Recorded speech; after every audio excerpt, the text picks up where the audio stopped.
पूना के रहने वाले सचिन के परिवार में उसके पिता, 2 बच्चे और पत्नी हैं।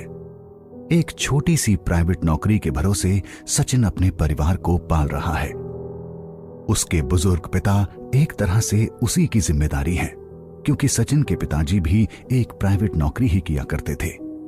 उन्हीं सेठ के यहां सचिन ने भी अकाउंटेंसी का काम शुरू कर दिया था। आज के दौर में महंगाई से परेशान सचिन के लिए घर चलाना मुश्किल हो रहा था। इसी बीच पेट्रोल के बढ़ते दामों ने उसकी कमर तोड़कर रख दी।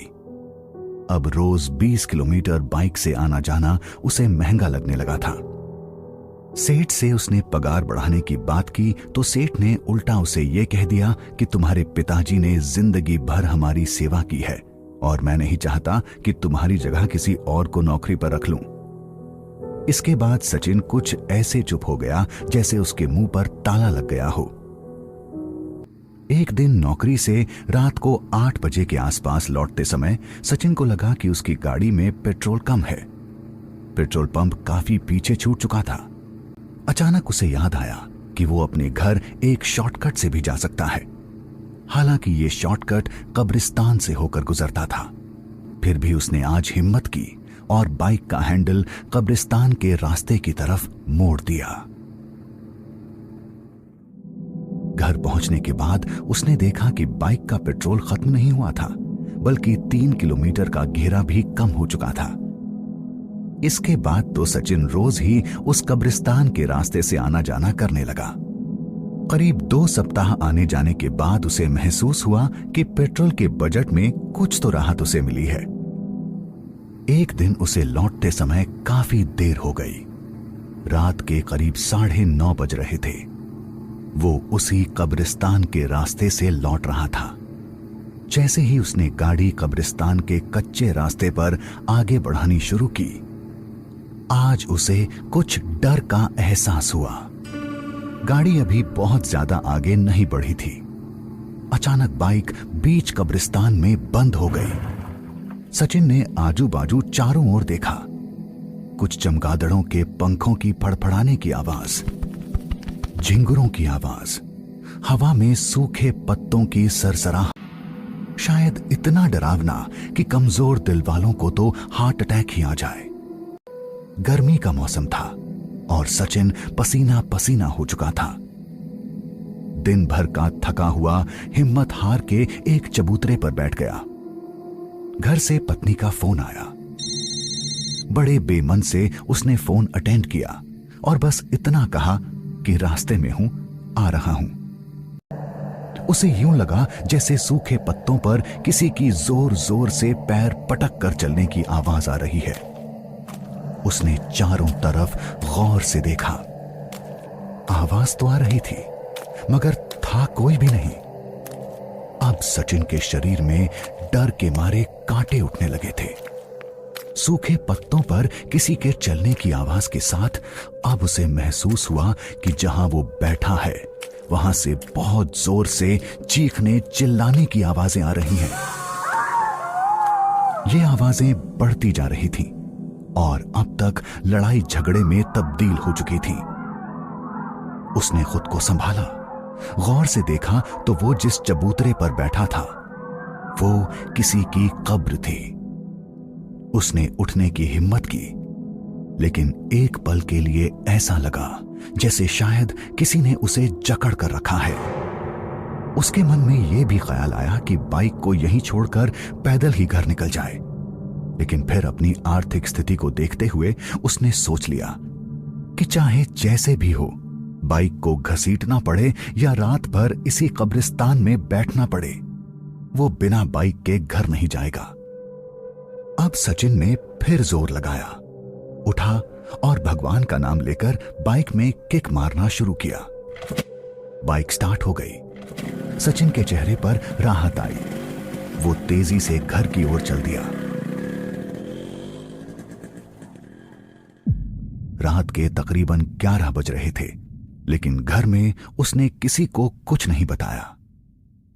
अगले दिन उसने सोच लिया था कि चाहे कुछ भी हो, अब वो कब्रिस्तान के रास्ते से काम पर नहीं जाएगा। लेकिन न जाने क्या हुआ, जैसे ही कब्रिस्तान का रास्ता आया, कोई अनजानी सी ताकत उसे उस रास्ते पर आगे बढ़ाती गई। बढ़ते बढ़ते वो मेन रोड पर आ गया और ऑफिस चला गया। ऑफिस पहुंचने के बाद उसे याद आया कि मैं तो कब्रिस्तान के रास्ते से आया हूं और सब कुछ नॉर्मल था। लेकिन फिर उसने खुद को समझाया कि यह दिन का समय था, इसलिए शायद ऐसा हो। लेकिन जब लौटने लगा तो फिर वही हादसा हुआ। आगे बढ़ते बढ़ते कोई अनजानी ताकत उसे कब्रिस्तान के रास्ते पर आगे बढ़ाती गई। लेकिन आज सचिन कब्रिस्तान के पार मेन रोड तक कुछ यूं पहुंच गया जैसे कुछ हुआ ही ना हो। उसने खुद को समझाया कि शायद ये उसके मन का वहम था। इसके बाद एक रात सचिन गहरी नींद में था, लेकिन उसे कब्रिस्तान से आती वही आवाजें, वही माहौल सपने में नजर आने लगा। घबराकर उसकी नींद खुल गई। वो पसीना पसीना हो गया था। सोचा अपनी पत्नी को बताए, लेकिन मन में ख्याल आया कि वो बेवजह टेंशन में आ जाएगी। ये सोचकर वो चुप रहा। अगले दिन सुबह उसका बच्चा आंगन में खेल रहा था। अचानक कहीं से एक कुत्ता आया और भौंकने लगा। ऐसा कई बार हुआ था, लेकिन आज पहली बार सचिन ने जोर से डरावनी आवाज में चिल्लाते हुए कुत्ते को उठाकर फेंक दिया। उसके पिता ये सब देख रहे थे, मगर समझ नहीं पा रहे थे कि इतना शांत रहने वाला सचिन आखिर ऐसा बेरहम कैसे हो सकता है। इसके बाद सचिन ऑफिस चला गया। रात को लौटा, खाना खाया, फिर सो गया। अचानक उसे फिर कब्रिस्तान से आती हुई वही आवाजें सुनाई देने लगीं। वो उठा और कब्रिस्तान के रास्ते पर आगे बढ़ने लगा। रात के करीब 3 बज रहे थे। चारों तरफ सन्नाटा था। वो कब्रिस्तान पहुंचा और उसी कब्र पर बैठ गया। आज उसके मन में डर नहीं था। अब फिर सूखे पत्तों पर किसी के चलने की आवाज के साथ उसे कोई साया भी नजर आ रहा था। वो साया उसके करीब आया और बोला, तुम आज मेरी ताकत की वजह से अपना घर छोड़कर यहां तक खिंचे चले आए। मुझे भी एक घर की तलाश है और वो घर तुम हो, तुम्हारा शरीर है। उसके बाद वो साया गायब हो चुका था, मगर सचिन को अब खुद में कुछ तब्दीलियां महसूस होने लगी थीं। वो घर पहुंचा तो देखा उसके आस पड़ोस चारों ओर हलचल मची थी। पिता बाहर खड़े थे, सब लोग उसे ढूंढ रहे थे। उसके पिता ने उससे पूछा, कहां गए थे? वो किसी से कुछ नहीं बोला और जाकर चुपचाप सो गया। अगली रात सचिन फिर कब्रिस्तान के रास्ते पर आगे बढ़ गया। इस बार उसके पिता पहले से ही जाग रहे थे। वो चुपचाप उसके पीछे पीछे दबे पांव दूरी बनाते हुए आगे बढ़ते जा रहे थे। सचिन तो कब्रिस्तान के अंदर चला गया, लेकिन वो दूर से उसे देख रहे थे। सचिन कब्र पर और किसी से चीखते चिल्लाते हुए बातें कर रहा था। उसके पिता का मन भयानक डर से भर गया, मगर हिम्मत करके उन्होंने आवाज लगाई, सचिन, सचिन। सचिन ने घूर के अपने पिताजी को देखा। उसकी आंखों का रंग बदल चुका था। पिता को डर लगा। दहशत में वो वापस तेजी से घर की ओर चल दिए। जैसे ही घर पहुंचे, पीछे पीछे सचिन आ गया।